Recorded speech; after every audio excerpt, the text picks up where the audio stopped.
Pastor Is was 76 years old. He had served as a pastor for over 50 years, mostly in small villages across eastern Nigeria. He and his wife, Mama Is, had given their lives to the ministry, traveling far and wide to spread the gospel. They had few possessions, but they were happy to serve. Sadly, while they were on a mission trip a few years back, Mama Is fell ill and passed away. Pastor Is continued to walk, but his heart ached from the loss. When he finally retired, Pastor Is had nothing to show for all those years. No home of his own, no savings, and very few people who came around to check on him. He lived in a small, run-down room in the village, and every day, he would sit on his old chair outside, watching people go by. One evening, as he sat there, a young man approached him with a bright smile. "Good evening, Pastor Is," the man greeted him. Pastor Is looked up, surprised that someone knew his name. "Good evening, my son," he replied. "Have we met before?" The young man laughed. "Yes, Pastor. My name is Chibis. You may not remember, but years ago, I was in your children's church. You used to teach us Bible stories and sing songs with us. You even helped my family with food when things were hard." Pastor Is looked closely at the young man, and slowly, memories came back. Chibis had been one of the quiet kids who always stayed after the class to ask questions. "Oh, Chibis," Pastor Is said, nodding. "You've grown so much.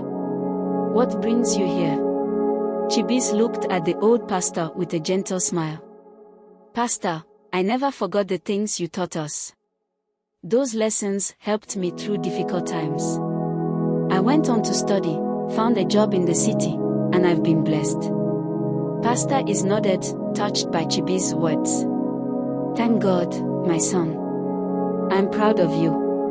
Chibis took a deep breath, then said, "Pastor, I came here because I want to help you the way you once helped me."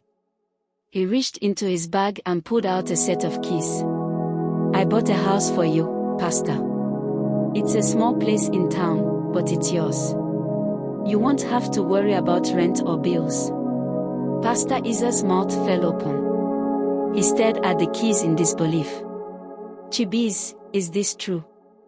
"Yes, Pastor," Chibis said firmly. "God put it in my heart to do this for you.